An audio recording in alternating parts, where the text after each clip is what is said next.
విశాఖ ఉత్సవ్ కి ఉమ్మడి విశాఖ జిల్లా సిద్ధమవుతోంది.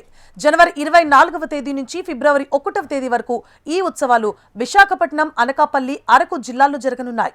ఈ ఉత్సవం 20 వేదికలలో 500కు పైగా ప్రత్యేకంగా రూపొందించిన కార్యక్రమాలతో అలరించనుంది. 650 మందికి పైగా కళాకారులు మరియు ప్రదర్శకులు ఈ వేడుకల్లో పాల్గొంటున్నారు. 26 కిలోమీటర్ల సుందరమైన తీర ప్రాంతం ప్రధాన కేంద్రంగా సాగే ఈ ఉత్సవం ప్రాంతీయ అభివృద్ధిని మరియు పర్యాటక ప్రగతిని చాటి చెబుతూ అంతర్జాతీయ స్థాయిలో గుర్తింపును తీసుకొస్తుందని ప్రభుత్వం భావిస్తోంది. విశాఖ ఉత్సవం కేవలం ఒక పండుగ మాత్రమే కాదు, ఇది అంతర్జాతీయ పెట్టుబడిదారులు, పర్యాటకులు మరియు సంస్థలకు ఒక వ్యూహాత్మక సంకేతం.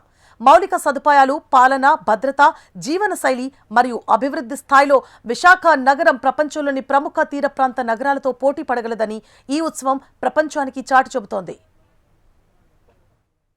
కొండకర్ల ఆవ మనకి పులికాట్ సరస్సు, కొల్లేరు సరస్సు ఎలాగైతే ఉన్నాయో అలాగే మన కొండకర్ల ఆవ కూడా అంతే బ్యూటిఫుల్గా ఉండే కొండకర్ల ఆవ ఒకవైపు ఇంచుమించుగా 40 కిలోమీటర్లు పైన సముద్ర ప్రాంతంలో ముచ్చాలంపాలెం బీచ్, రేవుపోలవరం బీచ్ టూరిజానికి ప్రత్యేక ఆకర్షణగా నిలిచే ఒక బీచ్. అదేవిధంగా ఈరోజు జామ్దానీ శారీస్ని వీవ్ చేసే పైక్రోపేట వీవర్స్, ఇవన్నీ కూడా మేము ముందుకు తీసుకొచ్చే కార్యక్రమం. మాడుగుల హల్వా, ఇవన్నీ కూడా అనకాపల్లి జిల్లాలో చాలా ప్రముఖమైన పాత్ర వహించేవి. అనకాపల్లి నూకాలమ్మ దేవాలయం అన్ని కూడా ఈరోజు మనందరికీ కూడా ఉత్తరాంధ్ర ఇలవేలు. వీటన్నిటినీ కూడా ముందుకు తీసుకురావడం ఒక ఎత్తు అయితే, ఇవన్నీ కూడా ముందుకు తీసుకురావడం ఒక ఎత్తు అయితే, ఈరోజు ఉత్సవాల్లో భాగంగా అనకాపల్లిని మరి కొంచెం డెవలప్ చేసుకునే విధంగా దీన్ని ఒక వేదికగా మేము తీసుకోబోతున్నాం. ప్రతి ఒక్కరు కూడా అనకాపల్లి జిల్లాలో ఉన్న ప్రతి ఒక్కరు కూడా కుటుంబ సమేతంగా 29, 30 తారీఖుల్లో జరగబోయే అనకాపల్లి ఉత్సవాల్ని తిలకించండి, ఆనందించండి, రండి, ఆశీర్వదించండి. అనకాపల్లిని మరింత అభివృద్ధి చేసుకునే కార్యక్రమంలో మీ అందరూ కూడా చేయందించాలని మనస్ఫూర్తిగా కోరుకుంటాం.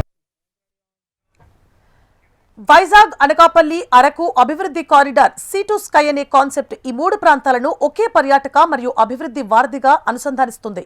ఇక విశాఖ ఉత్సవ్ కి చాలా ఆకర్షణలుండేలా ప్లాన్ చేస్తున్నారు.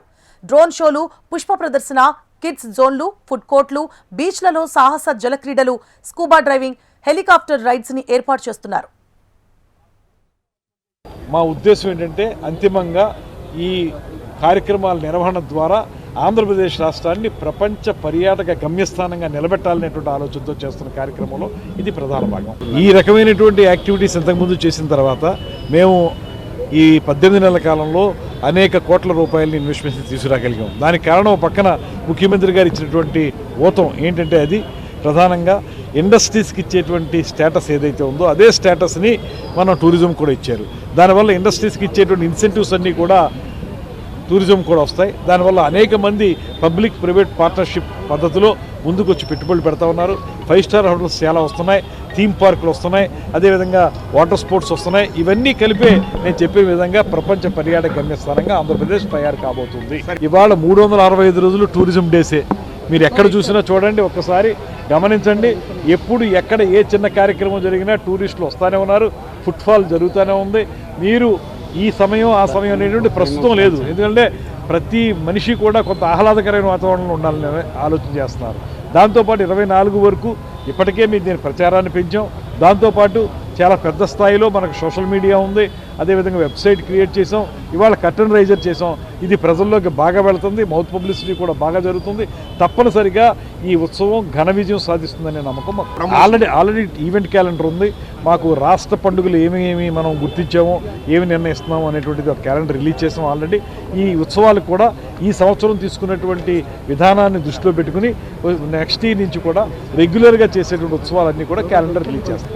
అదేవిధంగా మేము ఒక పక్కన ఆంధ్రప్రదేశ్ రాష్ట్ర టూరిజం, మరో పక్కనేమో ఇక్కడ ఉన్నటువంటి సిఎస్ఆర్ కాంపోనెంట్ అన్నీ కలిపి చేస్తున్నాం. ఈ 2-3 రోజుల్లో మొత్తం ఎంత బడ్జెట్ అవుతుందనే ఫైనలైజ్ అవుతుంది. అనకాపల్లి జిల్లాలో బొజ్జన్నకొండ, ఉపమాక, నూకాంబిక ఆలయాలు సందర్శన, జానపద నృత్య కార్యశాలలు నిర్వహణ, కొండకర్ల ఆవా ఎకో టూరిజం, బెల్లం మార్కెట్, యార్డ్ మార్కెట్ ప్రాధాన్యత. ఇక ఎన్టీఆర్ స్టేడియంలో సాంస్కృతిక కార్యక్రమాలు ఉండబోతున్నాయి. ఇక అరకు లోయ లో సైక్లింగ్ టైల్స్, గిరిజన ఊరేగింపులు, జానపద ప్రదర్శనలు, నేచర్ వాక్స్, కాఫీ ఫెస్టివల్స్, ఇలా చాలా థీమ్స్ ఉన్నాయి. వేలాది మందికి ప్రత్యక్ష మరియు పరోక్ష ఉపాధి అవకాశాలను సృష్టించడం ఈ ఈవెంట్ ప్రధాన ఉద్దేశం. వైజాగ్ అనకాపల్లి అరకు ప్రాంతాన్ని ప్రపంచ స్థాయి పర్యాటక మరియు లైఫ్ స్టైల్ గమ్యస్థానంగా నిలబెట్టడం ఈ ఉత్సవాలకి లక్ష్యం. మొత్తానికి విశాఖకి మరోసారి పండుగ వాతావరణం వచ్చేసింది. సాగరం నుంచి శిఖరం ఈ ట్యాగ్ లైన్తో ఇండియాస్ బిగ్గెస్ట్ బీచ్ ఫెస్టివల్ని విశాఖపట్నంలో విశాఖ ఉత్సవ్ పేరుతో నిర్వహించబోతున్నారు. మరి ఈ బీచ్ ఫెస్టివల్ ద్వారా ఇక్కడ టూరిజంని డెవలప్ చేయడంతో పాటు పెట్టుబడులని ఆకర్షించడం కూడా ప్రధాన లక్ష్యం.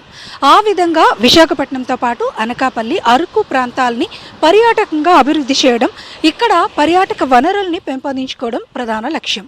మరి ఏది ఏమైనా ఈ బీచ్ ఫెస్టివల్ విశాఖ ప్రజలకి మరోసారి సంక్రాంతి పండుగని తేబోతుంది. వీడియో జర్నలిస్ట్ దానిష్తో అనురాధ, HM టీవీ, విశాఖపట్నం.